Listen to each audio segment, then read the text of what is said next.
so happy to see so many familiar faces and equally pretty excited about seeing so many new faces. So welcome. My name is Seema Reza. I am the CEO of Community Building Artworks. We are a nonprofit organization that got our start in the military health system at Walter Reed and at Fort Belvoir, where I learned that at the heart of community is communication, and at the heart of communication is knowing what it is that you contain. And writing and art making have been the tools for me to figure out what it is that I contain and to communicate it clearly and honestly, and sometimes despite a lot of fear, with clarity, emotional clarity to the people around me so that they can understand why I'm weird. There's a lot of reasons, y'all. There's books about it. And also, hopefully feel safe to tell me why they're weird so that we can be in closer, more authentic community with one another. And I'm delighted to be able to do this work and excited about this evening in particular. This evening is called Glowing in the Dark. It is our second annual Glowing in the Dark reading. Our first one was aligned with the launch of We Were Not Alone, our anthology, which was edited by one of our readers here, Alluri. And I think a lot about what this work has taught me from the start, and also in these 2 years we've been online, about that exact thing, how we glow in the dark despite the dark. I have spent, I think, a lot of, I say this heart of community communication thing, and that's true, but beneath it, maybe the thing that pulls me to this work and to these opportunities to connect with people is the laughter that comes on the heels of tears, that glowing in the dark particular thing. And I'm really, really grateful. Right before we let everyone in, I said to everyone, be as weird as you want to be, because that's the thing, right? Like where we can be both of those things. We can be grappling with difficult darknesses, and we can also be laughing at the absurdity of it all. Our readers tonight are all facilitators for us who have pieces in the anthology, and are artists that I look to when I'm stuck, whose work I look to when I'm stuck, whose ideas and interviews and attitudes towards craft are really inspiring. And I am 100% certain that you will have an inspiring experience of all of them. I'm going to keep my blah, blah, blah to a minimum. But I want to start with a cento, which is a sort of collage poem that I assembled from their words. And, I assembled it from the poems that are in We Were Not Alone. And, well, I would tell you, if you were reading me a poem that you just wrote, to not over-explain it at the beginning. So I'm going to do that. So here is a cento assembled from lines by Ben Weakley, Carla Rachel Sameth, Shuly Cawood, Yesenia Montilla, Cynthia Dewi, and Alluri. Cento for glowing. Bless the dreams that let me ease rare into my waking. The miracle of stress you might not know. You might not have wings. Step out and blow kisses to the hummingbird, frantic, ecstatic. You might not remember. I can't remember the last time I took the sweetness in and my diaphragm expanded into song. They tell me breathing is everything. Years ago, I walked just like this from a town's one end to the other, under a church's bouquet of fire. Bless bucket and rake machine, and hole in tarp. Bless my failed attempts at grace. Bless the final giving in to dancing later, as I decide to throw off all the weighted memories. Loud red-faced baboons falling down interiors, the magic elastic that holds my unkind body. I've learned through sheer repetition to go in a specific direction without a plan for how to survive. You might not know what words can build soft places in the world. You might not know how to sing in the sweat stink of the Baghdad afternoon, where the men surround you, eager for meaning, yet no meaning comes because words are inadequate to fill the barren shape of death. They're saying this virus takes your breath away, not like a mother's love or a good kiss from your lover's soft mouth, but like the police. You might not know what I mean. Now here I am, walking with a deer's instinct for water, one drought to the next, sorrow's repeating center cut out of its premise, its aftermath. I am still the nail that may not always bend. Thank you. I'm excited to introduce our first reader for this evening, Ben Weakley. Thank you, Seema. What a beautiful poem. So beautiful hearing all those words from so many people pieced together into something new, and that's just stunning. I love it.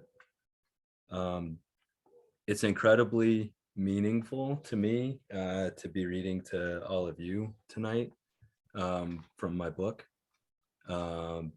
because a lot of these poems were written in workshop among you. And so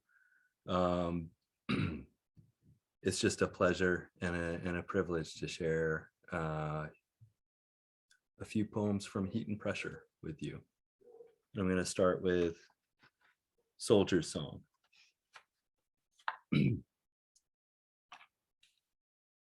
Soldier's Song. More life exists in the tip of a bullet smacking the concrete wall beside your head than in a decade spent commuting to work in traffic, paying the mortgage on time, loving one woman and two children, and taking vacations at the beach. More sweat pours, more breath gasps and heaves, more heartbeats pulsate in the intimate space between shockwave and steel debris than you could ever find in any lover's fingers. More enlightenment flows through the dust cloud rising from broken asphalt to drag you underneath the opened ground than in 100 years of anything else in this life and the next. Those who have come close enough to kiss the painted mask of death, they have seen millennia.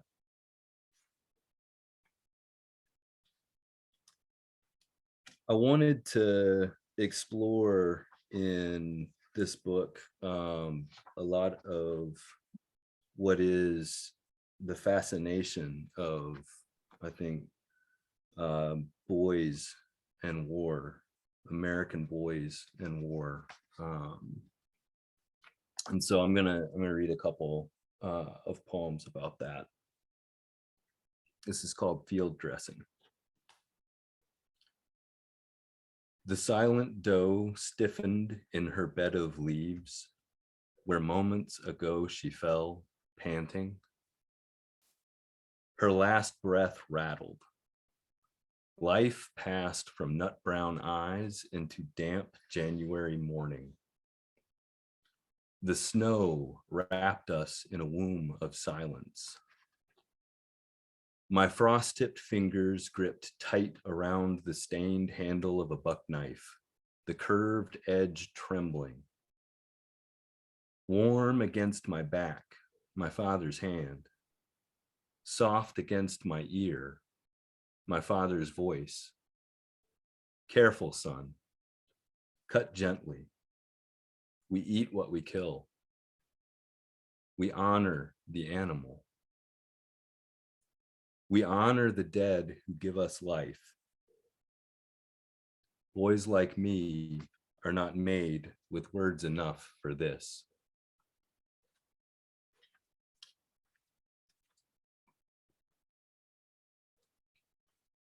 This is called America Calls Him.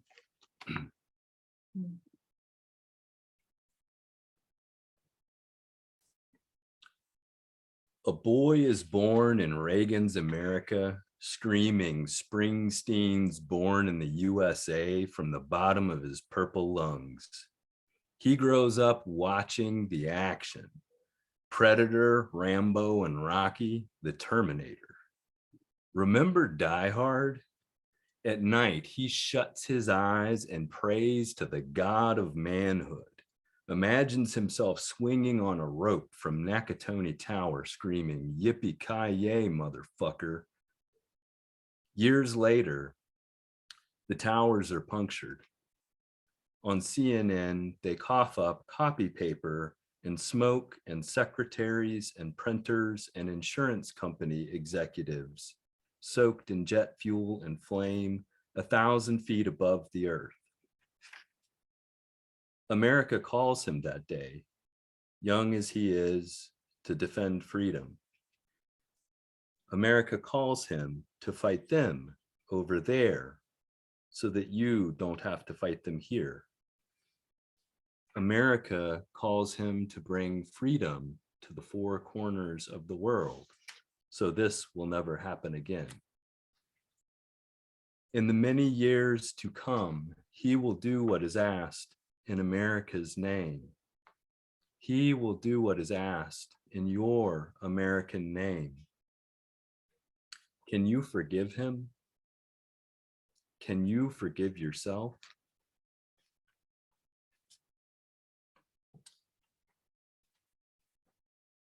One of the things that I really wanted to write about is how strange war can be, particularly how just weird and strange a place Afghanistan was, at least as I experienced it.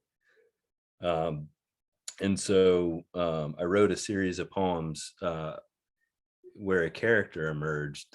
His name is Musar Afghanistan, and Musar is a Pashtun word for kind of like wise elder or chieftain or village elder. It's not really a good English translation, but it's sort of like a tribal leader, clan leader kind of guy. This one's called Musar Afghanistan beside a dirt road cut into mountain. An old man appears with hazel eyes sunken behind the furrowed skin of an almond face marked by years of sun, work, and death. I find him in a village, shuffling by the road, sickle dangling from his hand. He drags the long tail of his camise through the dust while he watches our caravan of steel cages climb the mountain to Musa Kel. The only white people he's ever seen were the Russians who disappeared from the earth 30 years before. No matter what we say, he believes we are Russians. He knows nothing about the camps in the eastern mountains, nothing about the foreigners who lived there. He can tell me nothing about towers or twisted I-beams, nothing about airplanes or jet fuel blooming into an orange rose of flame against a translucent sky.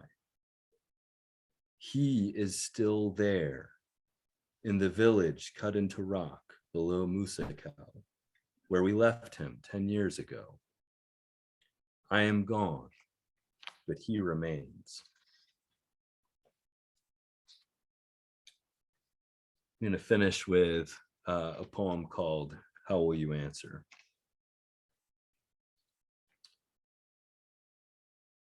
What is the word for home after houses become bombs, as they did in Bakuba and Mosul?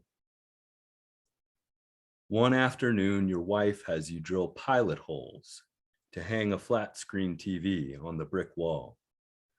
The mortar dust and shards of clay erupt from the spinning bit like bone ejected from kneecap and skull in the Baghdad torture rooms.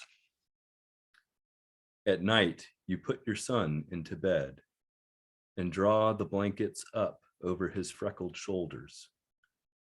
You stroke his straw blonde hair and wonder, what is the word for son now? What can you call your son now that you've seen another man's son burning? How will you answer when your son calls you father in the world you turned into ash and bone? And that's it. I thank you all so much for your attention, and I will be followed by the immensely talented Carla, Rachel, Sameth. Thank you all.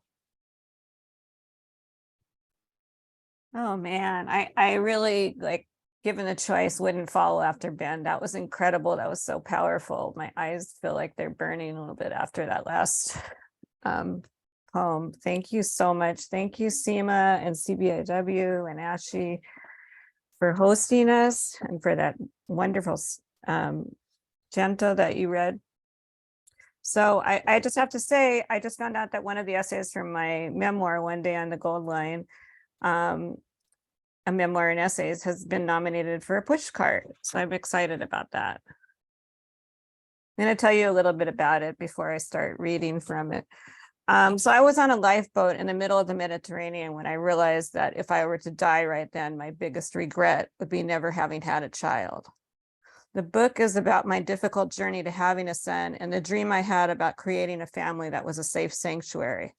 Okay, I thought that my son having a lesbian mom, being Black and Jewish, being part of a blended family, or even a single mom would just make life richer for him.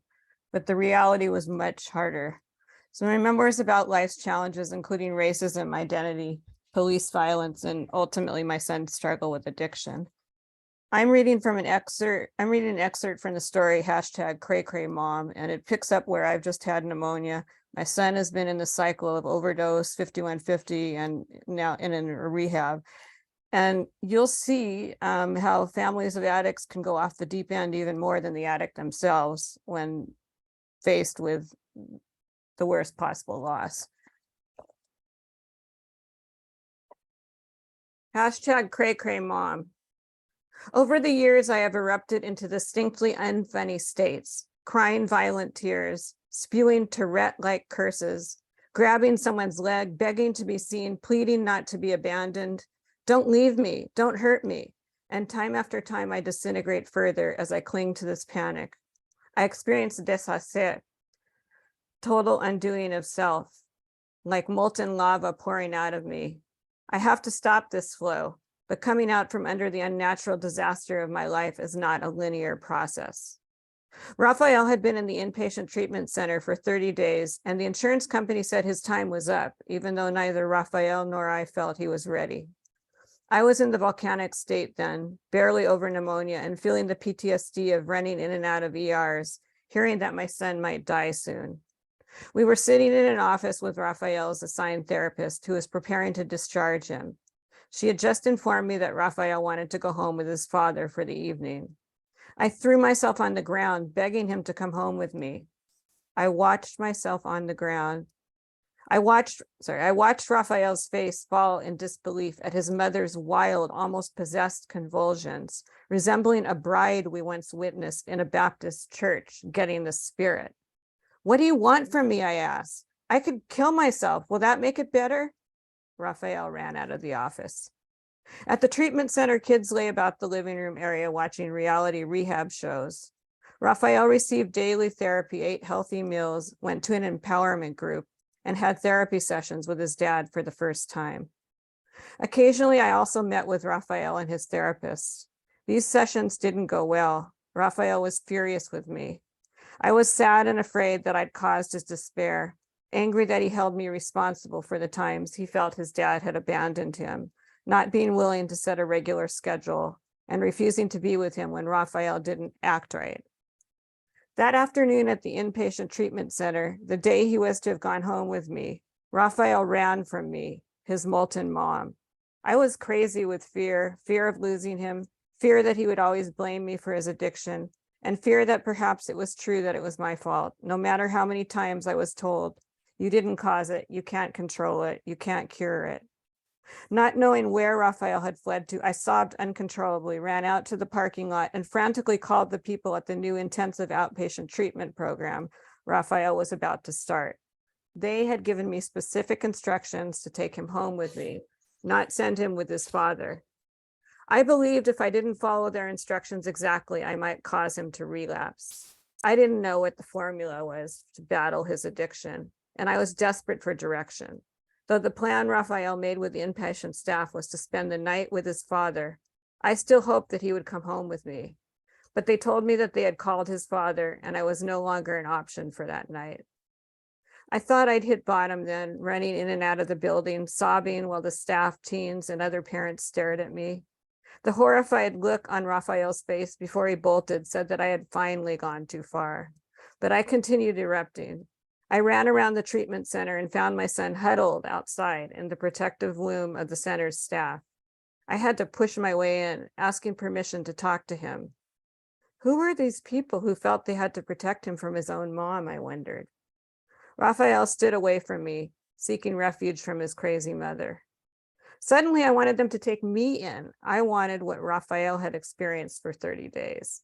I was a desperate child mom, even though the staff could have been my children age-wise. Raphael, I addressed him. No response. He looked wary, scared, as one staff member held his arm around him and asked, "You okay, son?" "Raphael, please come home with me. I didn't mean it," I said as calmly as I could, but he heard the shaking edge and knew it was a temporary calm. Children are trained to hear the possibility of eruptions. I know, having lived through the minefields of my own family. "Raphael, please, I'm sorry, I didn't mean it. I've just been so worried, so tired," I pleaded. Underneath my panicked eruption was grief, fear, loss. I didn't feel that I could bear it if I lost my son, especially without ever recovering our close relationship, without fixing things. No, no, no, he shook his head. I can't go with you, I can't. And then, just like that, the words tumbled out of my mouth as if I was watching them in slow motion, in a voice bubble, unable to take them back. "What do you want from me? I'll do anything you want. You want drugs? I'll get you your drugs of choice." The staff stared at me. This might have actually been a first in their adolescent treatment center. They led me out. Another counselor held Raphael as he stumbled away. One young staff member, far closer in age to Raphael than to me, put both arms around me. "Mom, come here, calm down. Let me give you a hug," he said, and held me the way I used to hold my son when he was younger and couldn't control himself. "Moms, it's okay, calm down. Everything is okay. You need to take care of yourself." Later that evening, I spoke with the parent coordinator from the program. She was both an alcoholic and a parent of an addict. Both she and her daughter, who was only a year or so older than Raphael, had solid years of recovery behind them. She put her daughter on the phone. "Oh, the threatening to kill yourself," she said. "My mom did that with me." The daughter explained, "We can't stand seeing you, our mom, so early in our recovery. You only remind us of all the fucked up things we did. Just looking at you makes us feel guilty. We want to use and we can't." A week later, as I continued to wonder, who is this mom who fell apart the way I did at my son's treatment center, I attended a parent meeting and I heard a mom say, "The doctor asked me what I might do if my daughter didn't stop using." And I said, "I know exactly what I'd do. I'd drive my car right into a wall." I'll stop there. Thank you very much. And the next reader is, uh-oh. Is it you, the wonderful Shuly You're Cawood? so kind. You're in for a treat. Carla, thank you so much for your honesty and vulnerability with that piece. I have read your book. I love that piece and all of the whole entire memoir. But I appreciated you showing us, the feelings of desperation and fear and grief, which are, it's a very vulnerable place to be. And I appreciate that raw honesty from you and that beautiful reflective voice you always have. I've always said about your work, I love the voice in your writing. It's just so strong and clear. So thank you for that. Thank you to Seema and Community Building Artworks for so much that you've done. I definitely love you so much, Seema. I'm admitting my love for you here to everyone. But thank you you've influenced me so much. And thank you for having me here tonight. I am reading from my forthcoming chapbook of flash essays. I'm going to be reading one essay from there. My book is called What the Fortune Teller Would Have Said. And my mother's a big part of this book, but she only is barely mentioned in this essay. So I want to give a little bit of background about her. The essay is called A Real Cook, and it's about cooking and nourishing those you love and nourishing yourself. And so I want to say a few words about her as it relates to cooking. My mother is from Mexico, and she grew up with 6 siblings. There were 7 of them in the household. Her mother had no time to, be doing gourmet recipes. Cooking was about getting food on the table, getting everyone fed, and going on to the next day. She left her family in Mexico when she was 13 and came to the US and came to a boarding school, had a scholarship to come to a boarding school, and was focused on studying. So she was from 13 on, she was here, so she wasn't being taught to cook. She went on, got a scholarship for junior college and then 4-year college, and would skip breakfast, go to one meal at the cafeteria. She was focused on her studies. And that's all to say that when she got married and had children, she didn't know how to cook. My father even had to take her to a grocery store for the first time because she'd never gone to one. She'd just been focused on studying. And so she had to make her way around the kitchen. And she knew nothing about cooking, and her focus really for us was on making us healthful foods. She was completely focused on not gourmet recipes, which I was fine with, but always her concern was making sure we had nourishment emotionally and otherwise. To this day, she's still like that. So although she doesn't do anything in the kitchen anymore. So that's sort of a little background about me that, again, that doesn't figure into the essay, but I want to talk about that a little bit before I head into my cooking experience. This is a segmented essay, so I will pause between sections. Don't think although I could be about to lose it because I often cry when I read stuff, but I will be pausing between sections. And this is called A Real Cook. I'm going to turn off this heater. I've never been one to taste something and say, oh, it has oregano and a touch of dill. I've never known what anything has. I just know savory or sweet, good or bad, if I want a second serving, or I'd never order it again. When I was 16, 17, 18, I knew how to make a fabulous dish with whatever we had in our fridge, without a recipe, adding this sauce to that vegetable with some egg. See how I'm keeping it vague? Except for the egg, but that's a guess because the truth is I can't recall even one meal I created, only that I did and people liked it.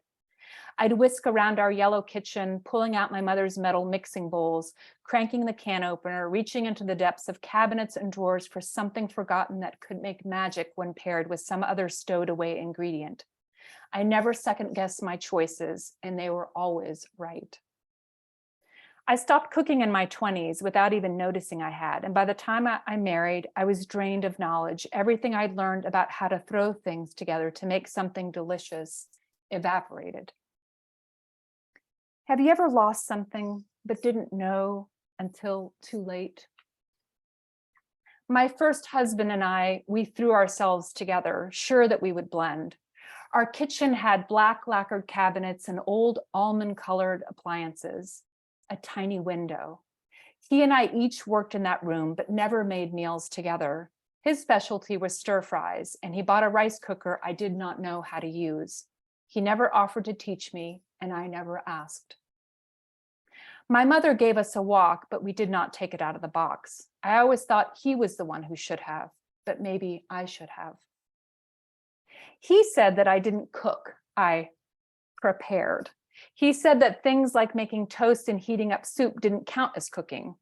I protested back then, but now I think he was right.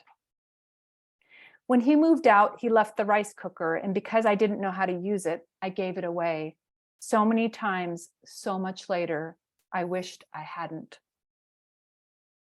After he left, I wasn't hungry for a long time, even though I knew that I should eat. You can know you need something, but not know how to get it. It wasn't until a year or two after the divorce that I tried cooking again, this time for 2 friends on Sunday nights. We rotated who cooked. One week, one of them baked salmon. Another week, one of them made gypsy soup. I began making things by feel again, using quinoa and chickpeas, red peppers, corn, black olives, wheat berries, and raisins. I bought cumin, coriander, and curry, and I added a pinch or a dash or, on braver days, a heaping spoonful. I followed recipes, but then later tried to make them my way, learning to balance, learning to adjust time and temperature, learning something savory often needs a dash of sweet, learning when something is overbaked, too bitter or burnt, and how and when to try again. Every Sunday in that black lacquered kitchen, I worked alone with those old almond-colored appliances. They never failed me. The tiny window glimmered with the evening ahead. I've never relished cooking as much as I did for those Sunday nights, planning, stirring, tasting, when I knew that what I was making was an offering. My 2 friends ate whatever concoction I set on their plates, never saying if it was too salty or undercooked or needed more pizzazz. I was timid with spices and unsure of sides and pairings, but my friends and I, we ate at the end of every week together, sitting at a kitchen table or on a picnic bench or on a couch propping a plate on our lap. It did not matter whether the week had been long or short, whether it had snowed or sleeted or the sun had burned the lawn. It did not matter if one of us had gotten bad news or forgotten to clean, or had stayed out too late the night before or woken too early. Every Sunday night, someone got the napkins, someone grabbed the beer, someone, or maybe all of us, made sure there was a cookie or ice cream or a tangerine to save and split for the very end. Thank you. Sorry, I always get choked up, but here I am. This is me. And I think if I'm right, next is Yesenia Montilla. Is that right? Are you Perfect. next? Perfect. So I'm so happy to hear you read. I always love hearing you. Thank you so much, Julie. That was gorgeous. I feel like I love hearing or reading things about food because it's like ritual and sensuality at the same time. Like you started naming chickpeas and quinoa, and I was just like, that's my love language. So I appreciate that piece, and thank you for being so vulnerable with us. Seema, as always, thank you for having me. And CBAW feels like a home for me, and I'm just so grateful for all the work that you and Ashley and everyone else is doing. I'm going to start off with the title poem. The title poem of the book, Muse Found in a Colonized Body, is 11 parts, but I'm only going to read the first part. And I guess this book, I'm trying to grapple with just being a colonized body, living in a world that tells us that we're in a post-colonized world when that's not true, and how to grapple with the fact that I come from enslaved folks, but also I come from those that conquered as well, and how to deal with that with my home and as an American. So Muse Found in a Colonized Body has an epigraph from Helene Sejou, and the epigraph is, "There's no greater love than the love a wolf feels for the lamb it doesn't eat. They say when the Spaniards came, we thought them gods.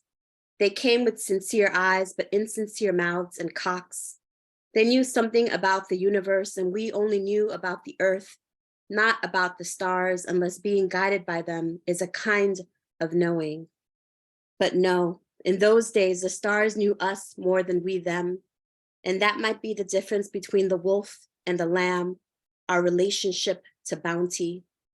I think what I want to say here is that to the wolf go the spoils, and yet there's something about being a lamb, the danger, the never knowing when the wolf will be hungry enough. How do you not love yourself when you constantly survive your undoing just by being precious? I don't like coyness. If I love you, I will take your mouth first, because that is where the breath lives. Does that make me a wolf? Or does this? When I'm near you, I shackle my intentions and feast with my eyes. I won't dare eat of your flesh. How could I? It would be like the snake that eats itself from the tail. Eventually, it chokes on everything, its rough scales, its heart, all colonized and tender. The whole world becomes its body, half eaten and dragging in the dirt. I'm going to read Karl Marx as muse. Also, while writing this book, I was trying to find my own muses and thinking about muses through history, which were predominantly women, and that they didn't have a choice in that. And so I said, hey, how can I create my own muses as well? So this is Karl Marx as muse. I'm no Jenny, but I want you to write me a love poem. Something about a proletariat uprising, something about free water and food, something about more than just survival. You've whispered in my ear a dozen times. You write poems because of the delicate fissure in the ruling class's ideology. And when I look at my paycheck, for a moment, I feel very bourgeoisie, all petticoats and pale skin. But later, after I've paid everything, after I've watched the Kardashians on E, after another bottle of Malbec gone, I dream of setting the world on fire. I dream of you and your precious beard. How if alive now, we wouldn't be friends. You'd live in Brooklyn, and we'd call you a hipster, sitting in shadowy bars, drinking bourbon, and discussing your own theories, but never writing them down. Never that. Oh, precious Carl, friend of all things revolutionary, take me to bed. Tell me something about alienation that you haven't already. If I stare too hard at the world, it all becomes an assembly line. Lover, I beg you, gift me a revolution.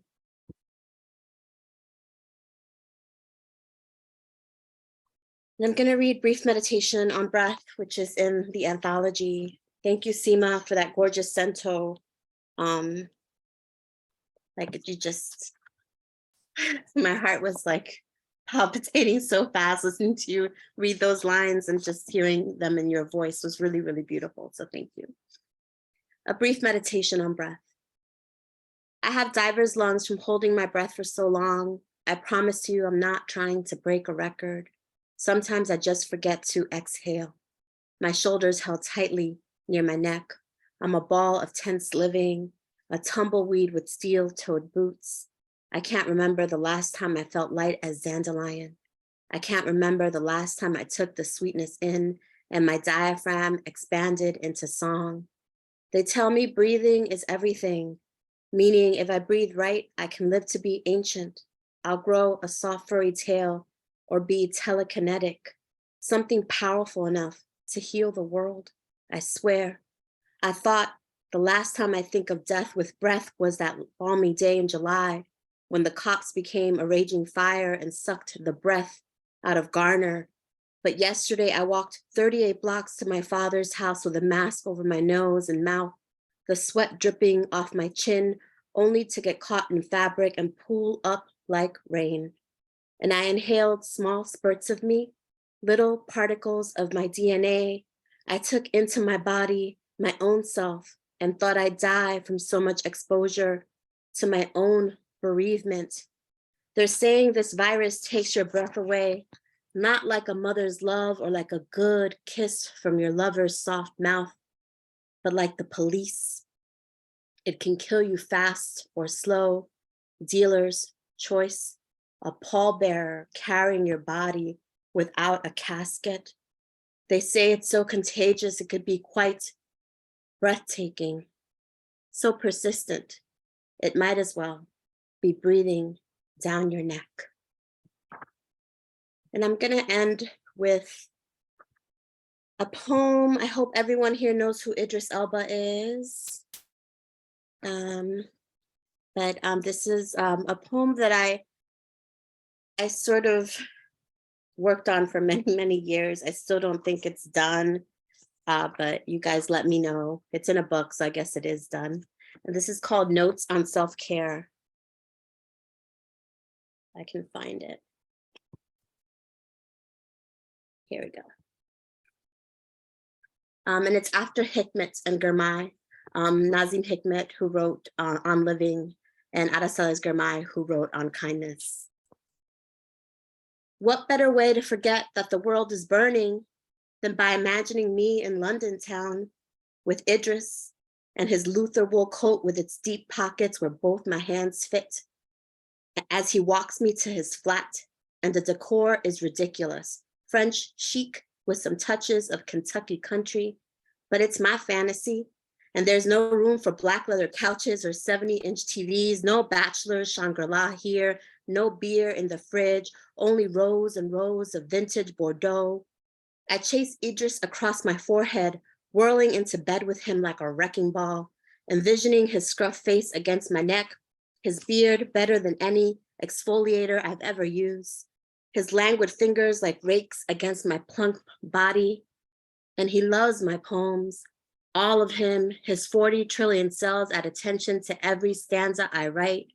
And what better way to live than to desire this way? And this is not escapism, it's survival. One day this earth will rot, or worse, be made good, and there will be no need for this sort of daydreaming. One day this earth will be good, or worse, will be good, and Idris will be a faint taste of something I once wanted, like trees shedding against a November sky. I'll sit down to write a poem about the time I fantasized I made love to Idris Elba, not remembering how in my sorrow, he held me like one of my metaphors between his fingers, as though my poems were just delusions, foliage falling to the earth, routine and dying, thin as rice paper, tender as paper cranes. Thanks, everyone. And I get to now listen to not only the incredible poets that I've heard before here, but Cynthia Dewi Oka, who's one of my favorite poets. Can't wait to hear you, Cynthia. Yes, Sior, thank you so much. I feel full, just feeling really grateful to hear everyone's voices. Okay, I will just read 3 poems. They're actually new poems. And sometimes I write thinking about Seema specifically on the other end. And then, and then like the poems come out and they're not just for you. Sorry, Seema. But it's like, sometimes like when we imagine like our reader, like who we are talking to, who we want to be intimate with, like it helps to have a specific person. So it feels like just kind of the right time to do this.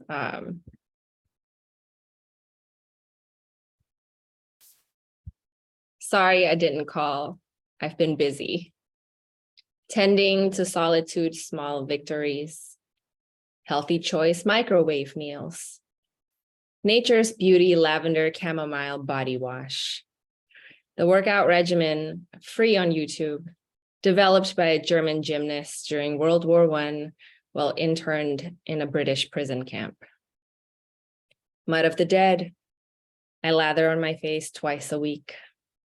Let it harden while I hover voracious over promises like, as an absolute end, love passes through death. I added the line breaks, a breath after love, the way I add salt water to the halved faces of strawberries, because preservation is a habit slow to break. I still cook rice for 3. Exclaim as though one of you were just in the other room when a flame explodes briefly across the field. It's only a fox, I know. As I was a sniffing inside the names I was given. Although one dies and the other, this death is followed by mother, wife, that make of the work of loving infinities. In Claire Denise's Beau Travail, the son is the true protagonist. It makes of the French Foreign Legion their youth, discipline, jealousies, dehydration, a doomed ballet on the East African desert. I hate it that I have moved like those men, brutal and swan-like in the bright living light, my nose twitching at decay, a return to oneself. 5 billion years from now, the sun will begin to die. It will swallow Mercury, Venus, Earth, Mars, then shrink, leaving gas and dust where gods once radiated. What's strange is we have no science for the dying of love as women's work. It's the hour of the coyote now. My hands, prone to hesitation, open, then close. I want you to know I have found it, oneself. It's smaller even than a victory.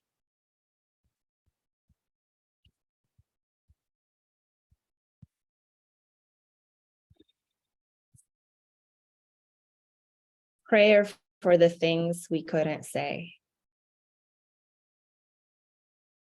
Between terror and love, I didn't have to take a single step. In that blue-walled house, where he laid wooden planks over the crocuses as soon as they jumped up, wet and purple-mouthed. Was I responsible or just small enough to blame? This is a historical question. I don't remember what I wished for later at school, surrounded by other immigrant kids trying to prove their belonging with snow-packed fists in my face. I thought of that while cupping the flat space where my mother's breast used to be, the way it's all here and gone, what nations made of us. The wound leaked for weeks. I became a pond, holding her as I have waited to be held. Care is a series of specific repetitive motions among mountains of feminized dust. I bandage, I wash, I translate, I slice my fingers on the knife tails of shrimp, pink and iced in the sink. She recommends forgiveness because what else are we to do with the dead? I'd like to stick exile in the mud, far more than revolution, this pain of enunciating through weather lined with explosives. Over time, the wound withers to a line. I try to save the dog filled with earthquake from earlier drafts, to protect the daughter who was reduced to a trembling, who made of trembling an art.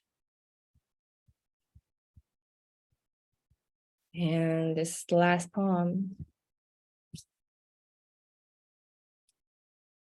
As though it were a small child, I attend to the snow, hour after hour, marking where light prunes its borders until an antelope appears of the grass below, a yellow-green leap, misshapen in the eye, then corrected in the mind, because this is the immigrant's work, isn't it? To see what isn't quite there yet or any longer. To hold on then to what cannot be called truly an image or a memory, but something more vivid, less accurate, a stomach's gurgling in the dark, that organ to which neither music or language belongs.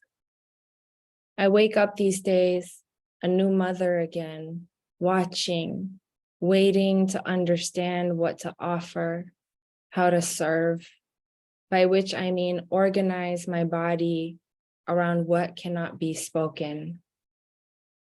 It's not that there aren't countless names for it, antelope being just one of them, something you might recognize too, if only from the haze of afternoons spent once upon a time innocently with the Discovery Channel or at the zoo, where the foreign and exotic that have only the power to survive, but not to touch you, perform themselves at scheduled times with either bare teeth or hula hoops. I had meant, of course, to write a poem about love, but I keep getting stuck on its conditions. For instance, it is below zero again today. I put my walls down and the snow blows into my mouth. So when I say I love you, I mean take what I have been given. It is not one way. I will swallow your estrangements too. I'm not afraid. Tomorrow, an antelope might be a glacier, a book stitched of the heartbursts of hummingbirds. Thank you. And I am very, very excited to pass the torch on to my brother from another mother, Hari Alluri. Ooh. I'm full also, and I'm like mind blown.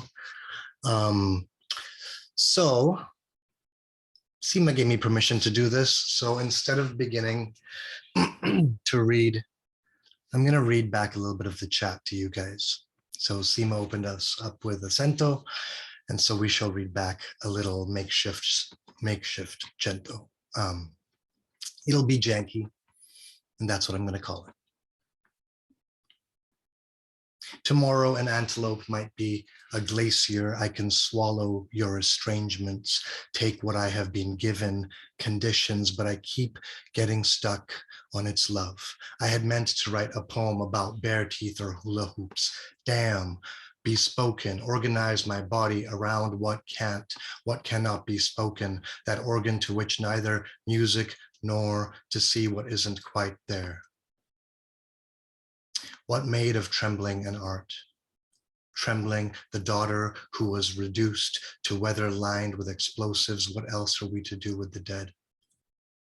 Care is a series of specific repetitive motions. The way it's all here and gone, or just small enough to blame, smaller than a victory, gas and dust where gods once radiated. The sun is a true protagonist. Hover, voracious, over promises. Thank you for that sacrament. Yesenia, I am going to faint. Tender as paper cranes. Lovely, routine, and dying. Delusions as though my poems were just between his fingers, held me like one of my metaphors, faint taste of something I once wanted. No need for this sort of daydreaming, or worse, to be made good. 40 trillion cells at attention, and what better way to desire than this? Like rakes against my plump body. No beer, only rows and rows of vintage fantasy. That coat though, time, and are alive in books, love for poems that aren't yet done. Your neck, it might as well be breathing down. Dealer's choice, die of exposure or bereavement, little particles. I can live to be ancient, light as a dandelion. It was an honor to read all your words aloud. Give me a revolution. I dream of setting the world on fire, petticoats and pale skin, more than just survival, because that is where breath lives, the never knowing. There's something about being a lamb. Love that epigraph. Thank you, thank you. A tangerine to save and split. Whatever I was making was an offering. How and when to try again. I began making things by feel again. The food, the details. No, you need something, but not how to get it. The savory that needs a little bit of sweet.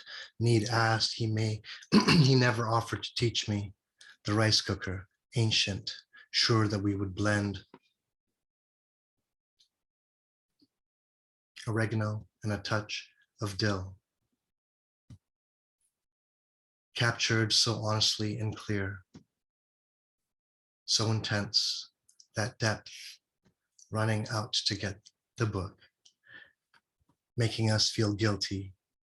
Things you only remind us of all the fucked up. Just looking at us makes us feel guilty. Yourself, moms you need to take care of, held me the way I used to hold my son. Children are trained to hear the possibility of eruptions. I thought I would hit bottom then. I was no longer an option for last night. Molten mom, rehab reality, undoing of self, total undoing. Yes. So good, amazing, powerful. In the world you turned into ash. What can you call your son? The word for son now, like bone ejected, become bombs. What is the word for home after houses? I am gone, he remains. He is still there, an orange rose of flame. Years of sun, work and death. How strange war can be, to fight over there. The god of manhood, screaming. Beautiful. The curved edge, trembling. I'll leave it there. Thank you, Seema, for giving me permission to do that. And for taking a little bit of pressure off of my little poems. I'm gonna also thank you, Cynthia, for making me want to do, to share something new. I'm going to open with the most recent thing, which was written thanks to a Seema workshop. And I'm going to go directly into little pieces from our Echo of Sun Mercy. So this one is written in a Seema workshop and is also after Carla Cordero, Michael Lavers, Seema Reza, Merlin Sheldrake, Mendel Skulski, Vanessa Angelica Villarreal, with language from Patrick Rosal and Patrick Chamozo. This elemental blade, and blade is a form of voice, yes, no? Here, lost names and fallen leaves, check. If stuck on inside of a church, looking for evidence the sharpening of needs exists, examine this knife we use to poke perforations into a bearded saint the goddess speaks out from. Syncretized, but which? The one and ones we need. Say flesh, you're speaking loss. I wink.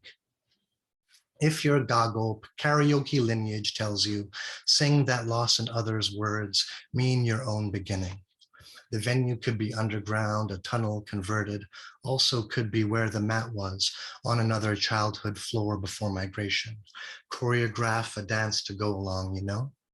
The worst is when that Italian kid comes to our third world apartment complex parking lot and wins the breakdance battle.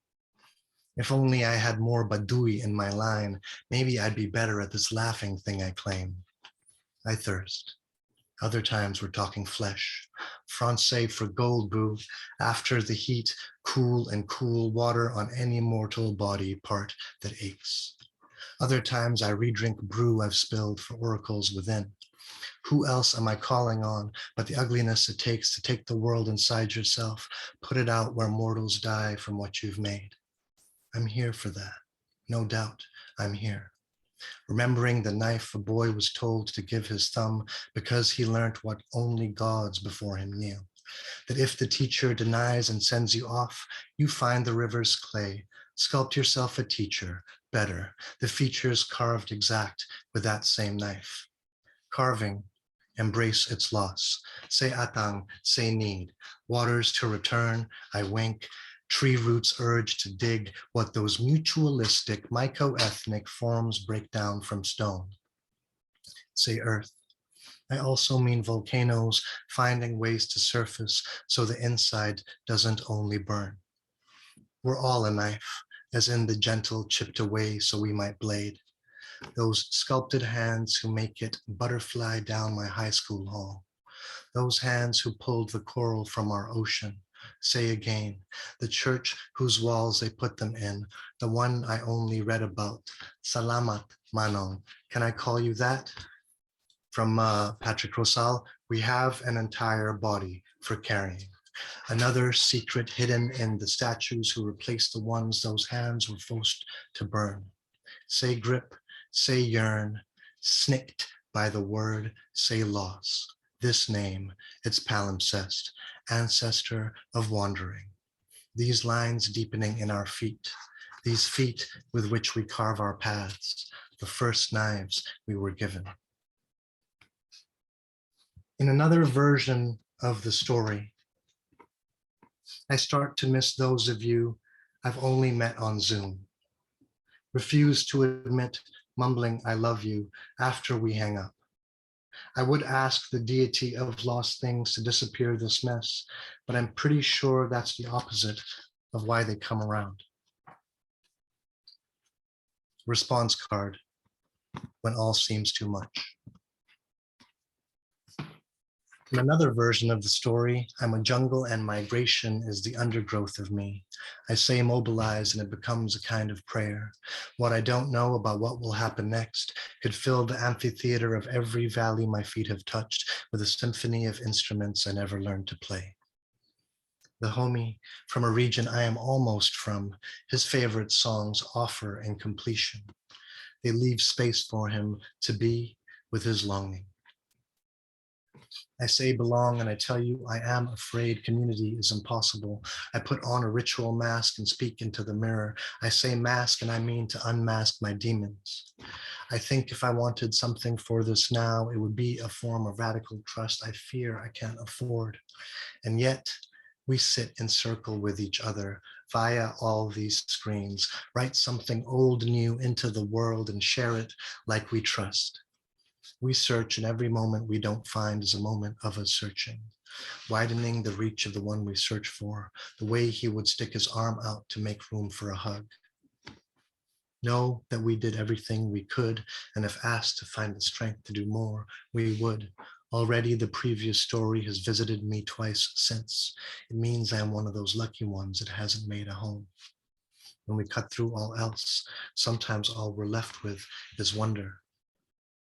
I think this might be history's baseline, a myco-ether, the forest fires that we're from, teeming now as jungle. May the plant who needs the canopy's shade find a branch above. May the one who stretches up find itself a clearing. You and the deity of what's lost, may you be less overworked. In another version, I, kapwa to so many mothers' griefs and my mother's as well. I iron her blouses while I whisper names and she tells me her stories. I say relinquish. The deity of lost things is taking this English. When I say nourish with a flourish, I mean the dream, the circles of us, bahala na, kapwa. The stories of those we love, they never tell with their mouths. Listen. The ones that find us when needing their stories, find us by way of other mouths after their hands have left. Echo, all those times you pulled a record back to let it go, something happens to the molecules in the air and in my body. There are waters who will not approach for anything less than song. I have to tell myself the story now, as if I trust the version of me in it will find a way to be. There's tears in our eyes just to say hello. How beautiful the etchings of the world are on our bones, on our work-torn muscles, and the creases beside our eyes. The languages they hide, incomplete, tell you only this. We have unwalled this whole city with the joy of our ghosts, burning down the kingdom where our suffering was the sun. Thank you. Such a joy to share time with all of you. Happy birthday to all of these community building artworks books. And I think I'll pass it back to Seema, you know? You were all too much. I always feel like I need to lay down. Thank you all for this reading. Hari, for that closing. This is our solstice reading. So I'm gonna do, this is hokey. I like to be hokey sometimes. I'm gonna light a candle. In the anthology, I write about the very first community thing that I ever organized, which was a candlelight vigil after 9/11. And many of my family members in hijab were a little afraid to go to the store. It was a really weird and grieving and scary time. And we put together an interfaith vigil. And as the darkness deepened, we passed candles. And I think of that about this community, about this necessity that we share the fire, we light the next candle, and the darkness deepens. That's undeniable. But the glow too.